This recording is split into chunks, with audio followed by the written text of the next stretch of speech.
Just before we took the break, we were discussing about Pa Debenjo, but you were the immediate past President General of Ohaneze Ndibo.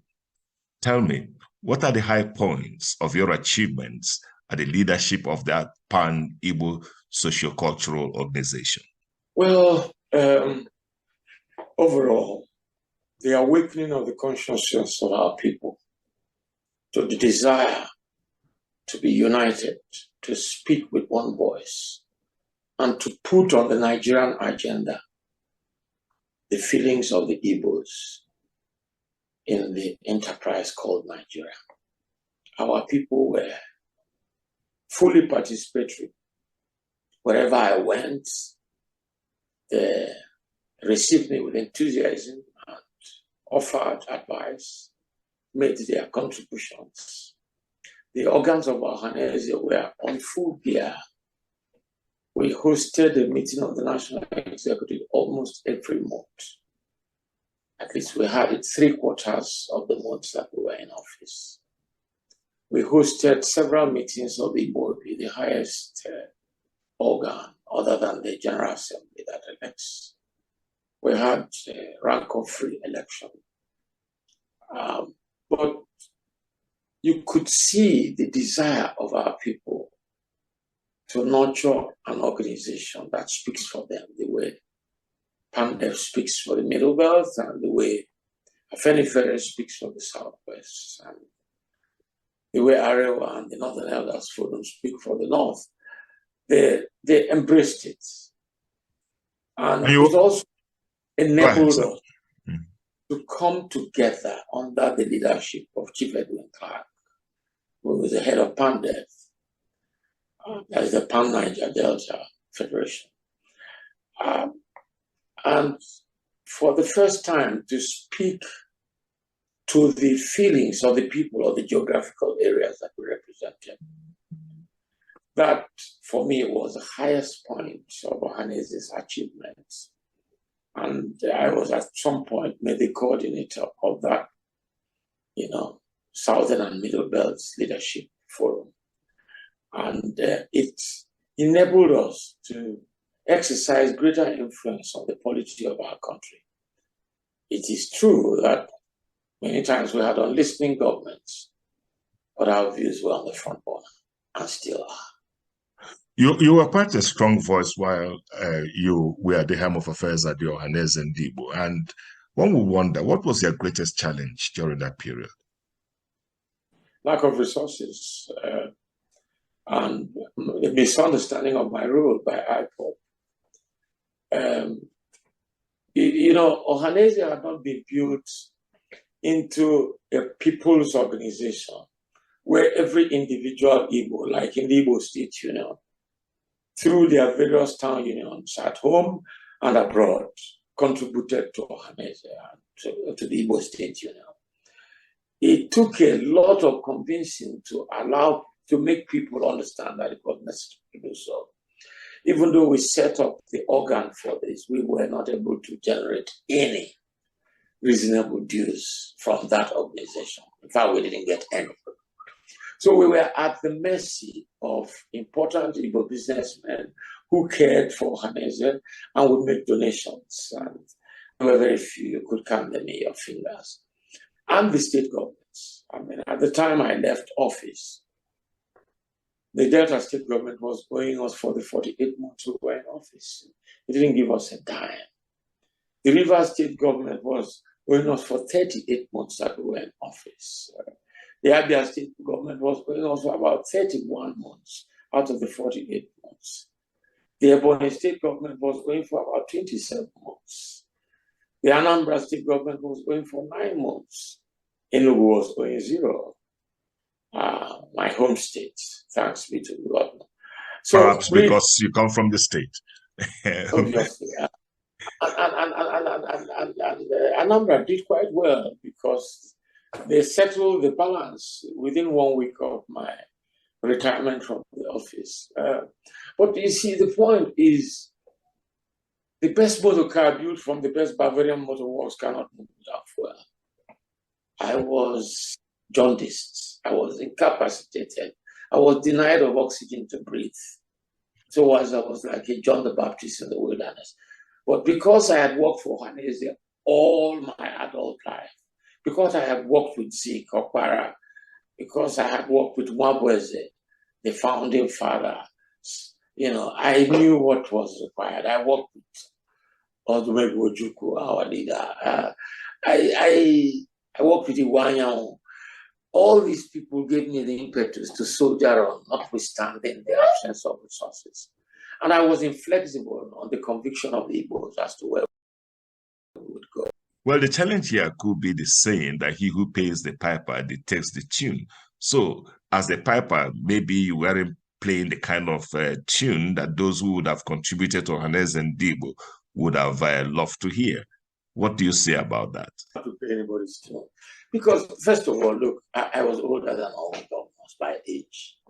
Number two, I have been exposed to public life before. Even though for a little while, I was Shagari's minister for 1.5 months. I was General Abdul Salam Abubakar's minister for about 8.5 months. I was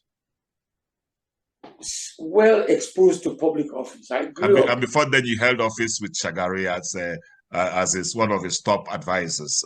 Anyway. Yes, I was his special assistant on information and on special duties. And there were critical areas of government where I was exposed to intelligence information and its analysis, for the president. So I was not like the kind of person you could push around. I believed in meetings. I abided by the conclusions of the meetings. I couldn't have the meeting of Imobi, the highest executive organ of Ohanese, and I give away their conclusions for the meeting of Southeast governors. I wouldn't do that. The Southeast governors were members of Imobi. If they wanted to influence the decision of Imobi, they were free to come to Imobi and argue their points. If they decided not to come and send representatives, they must abide by the decisions of Imobi. And if the only way to suffocate me was to deny me of funds, I proved incapable of being suffocated. And I have no regrets about it, Yeah, you'll be 70, 11 December, looking back on the science of time. Is there one thing above all else that you would have done differently if given a chance to do it all over again? I will have to think very hard to remember. The greatest disappointment of my life is that I lost my heart trouble. Mm-hmm. And I was not a doctor. My wife had a terminal disease. We exploited every available medical expertise in the world, but it was the grace of God that she went. But I live in the sadness of that experience all the days of my life. It's very difficult to get away. I have been single for 9 years, and it's very difficult for me to get her out of my mind. Yeah, I did see your post, which has been a recurring decimal every year that you remember her passing. That was the last time, the last post that was on the 31st of October this year. You said something very profound. You said, had the wicked hands of death not snatched you away from me and our beloved children, we would have been celebrating your 65th birthday today. Your 9 years of departure from us remains fresh because of your goodness, your unmatchable devotion, your exemplary motherhood, your compassionate partnership, and your contagious godliness. That eulogy was for her. And I buy into some of the things that you have spoken because, of course, I don't know everything, but the little time that I did have some opportunity to spend in your house, and she hosted me. I can't but say that I can't but kind of get the feeling that you have, and we continue to pray for the repose of our soul. And I do hope that you will get comforted, Ike. And now, before we end this interview, maybe there is one young man out there looking at Chief Nnia Nwodo and saying he's so successful, brilliant lawyer, economist, politician, businessman. I really would like to be like him. What would be your advice to such a person? Well, I'd be flattered, described as great, but I believe that humility, patience, perseverance are very unavoidable tools for achieving success in every endeavor. You know, we were taught as children to be obedient.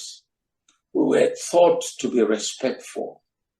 We were taught to listen before you speak.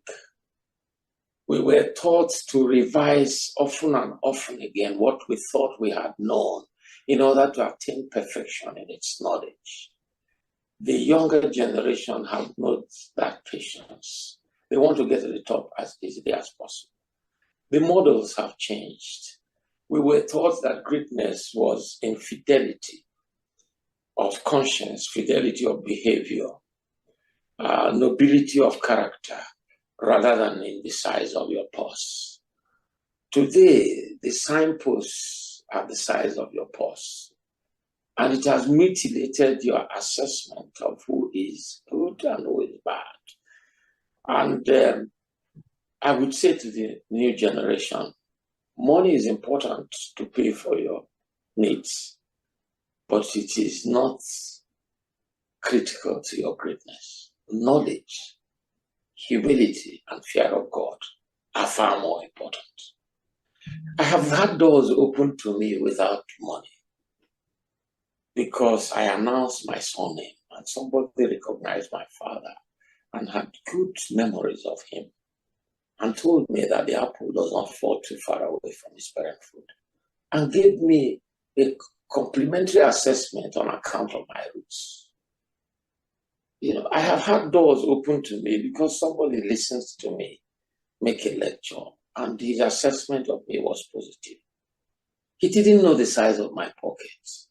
He didn't even know my degree, but he agreed with my reasoning and my conclusions about important societal issues. You know, I've chosen the path of being rich in the garden of the Lord than in the material garden. And it gives me peace of mind. I have the best set of friends anybody could ever imagine to have. I mean, I never wanted to celebrate my 70th birthday. I never celebrate birthdays. I mean, I thought it was an ego trip. But my friends imposed it on me, and they are financing it and backloading it with such excitement and happiness. It's humbling. It's humbling. I have written in my will that I must be buried not later than 24 hours after I die. I have built my grave next to my wife's grave. I have got my children to sign up to it. I don't believe in these ostentatious burials. I don't expect my friends to begin to contribute money to bury me when I die. I want to be buried not later than 24 hours after I die. You can then decide to have a funeral ceremony any day that you like and entertain yourselves. But that's not to keep me in the mortuary and wait for 1 month or 2 months. No, I have done my grave. I built a house on top of it. It's next to my wife's home. All you need to do is to remove the slabs and to get a tipper of sand. That's all. I have even told my children to use a wooden casket, and they can dispose of it if they like, because I want to merge imperceptibly with the soil, because thou art dust, and unto dust thou shalt return. That's what the Bible says. So it's been a wonderful life. I have enjoyed myself. I have had bosses who loved me with passion. I respect Shehu Shagari for the fatherhood that he gave me in my first entry into political office. I respect General Ibrahim Babangida for believing in my abilities and nurturing them to the enviable heights. I respect General Abdul Salam Abubakar for the tremendous challenge he gave me at a very young age to be exposed to the highest level of security information in government and to travel with me to everywhere he went in the world, domestically and internationally. I have greatest respect for General Abdul Salam Abubakar. I have also great respect for Olusegun Obasanjo. President Olusegun Obasanjo treats me like I was his junior brother. He plays squash with me. He confides in me. He teaches me. He reposes in me confidentialities about his tenure in office. And I think that he wanted to transfer a bit of his experience to me, and it has helped me tremendously. I cannot exhaust the list of people who have modeled me. People who never met me before, except that I just happened to come across their road, and they accepted me as brothers, as sons. The late Mbazulika Amechi was like that. She lectured me extensively on governance when I was still a young minister in government. Each time he comes to Lagos, he would spend time with me. I used to go to the railway guest house to stay with him. I remember Dr. Nwafọ, who was chairman of MPN when I was secretary in the old Anambra State. Oh, he fathered me extensively. He literally broke my head and stuffed my brain with a lot of tricks and diplomatic maneuvers about how to get out of very difficult situations without insulting anyone, but just using your wits. I have been privileged. I have been lately. His Highness the Obi of Onitsha has been my succor and my strength. I have confided in him a lot, and he's been able to advise me in very difficult situations. And I'm happy that he has agreed to be Father of the Day at my birthday. The list is inexhaustible. And you, Seluka, I worked with you, and I was a beneficiary of your bubbling intellect and your expansive social and intellectual connections. I've learned from people younger than me like yourself, and it has been very helpful to me in my life. I'm very grateful to you and to many others you represent whom I cannot name seriatim in this program because of the paucity of time. But for my children, I have greater gratitude. I learn from them. They are more digital and I am more analog. But what is more important is that none of them has given me a challenge that gave me sleepless nights, either in their morality or in their academic performance. I'm more than grateful to them. Hello, I've been speaking with the immediate past President General of Ohanaeze Ndigbo, Chief John Nnia Nwodo. It's been my pleasure speaking with you, sir. I have so much to talk about, and we'll have time some other day to still speak more on Nigeria and the issues that confront the country. Meanwhile, we wish you a very happy birthday. I wish you that for your 70th birthday. And we look forward to your 75th, your 80th, 85th, 90th, 95, perhaps 100. Who knows? But it's really my pleasure speaking with you today. Thank you for having me, Osaka.